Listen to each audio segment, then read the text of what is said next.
Hello friends, இன்றைக்கி நளினி சமையலில் ஹைஜீனிக்காக எப்படி ஆட்டு ரத்த பொரியல் செய்யலான்னு பார்க்கலாம் வாங்க. ஆட்டு ரத்தம் இந்த கப்பில் 1 கப்பு வாங்கிட்டு வந்திருக்குது. ஒரு ஆட்டு ரத்தம்னா 3 கப்பு 4 கப்பு வரும். நாங்கள் 1 கப்பு தான் வாங்கிட்டு வந்துருக்குறோம்.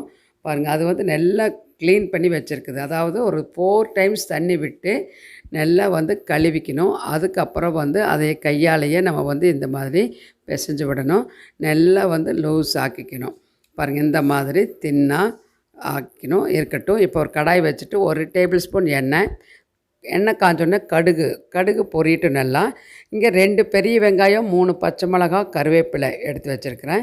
அந்த வெங்காயம் நல்லா பொடியாக நறுக்கி வச்சுக்கலாம். இதுக்கு சின்ன வெங்காயம் போட்டால் ரொம்ப டேஸ்ட்டாக இருக்கும். நான் பெரிய வெங்காயம் போட்டிருக்கிறேன். இப்போ கண்ணாடி பதம் வந்த உடனே நம்ம இந்த பக்குவமாக கரைச்சி வச்சக்கூடிய அந்த ரத்தத்தை அதில் ஊற்றிக்கணும். ஊற்றிட்டு நல்லா கலந்து விட்டுட்டே இருக்கணும். இந்த மாதிரி திக்காயிட்டே வரும். இன்னும் கொஞ்சம் தண்ணி இருக்கிற மாதிரி இருக்குது. கொஞ்சம் பார்த்திங்களா, இந்த மாதிரி ட்ரை ஆகிடுச்சு. ரொம்ப ட்ரை ஆக்கக்கூடாது, ஓரளவுக்கு இருக்கணும். இப்போது ஒரு 1/4 மூடி தேங்காய் துருவல் ஃப்ரெஷ்ஷாக துருவி போட்டுக்கலாம். கொஞ்சமாக இருக்கிறனால நான் 1/4 மூடி போட்டுக்கிறேன். அதிகமாக இருந்ததுன்னா நீங்கள் ஒரு மூடியே போட்டுக்கலாம். இப்போ நல்லா கலந்து விட்டாச்சு. அதுலேயே உப்பு இருக்கும். இப்போ ஃபைனலாக மல்லி இலைகள் தூவி இறக்கிக்கலாம். உப்பு இல்லை அப்படின்னா நம்ம உப்பு போட்டுக்கலாம். இதே மாதிரி செஞ்சு பாருங்கள். கண்டிப்பாக குழந்தைகளுக்கு ரொம்ப ரொம்ப பிடிக்கும்.